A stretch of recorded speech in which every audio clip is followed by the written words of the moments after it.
Hey guys, in this video we're going to be discussing Git and why you should be using version control for your projects.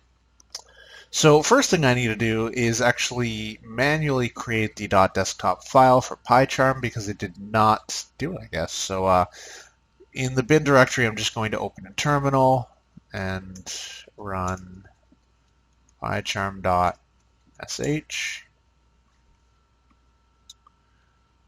And when it starts, I'm going to cancel. It's going to automatically load the last project that I was working in, which is not what we want right now.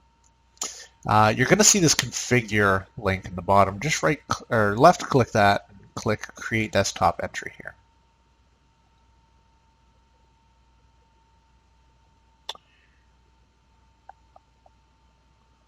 Not sure why that's giving me that error here.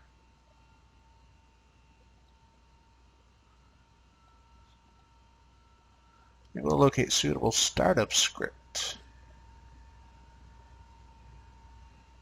Well, that's odd because this is the startup script. See if we can make that executable.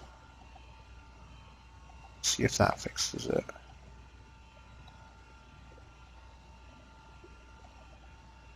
There we go.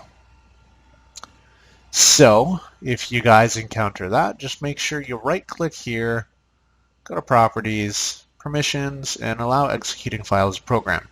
You can also do this with chmod command. So let's just confirm. Good stuff.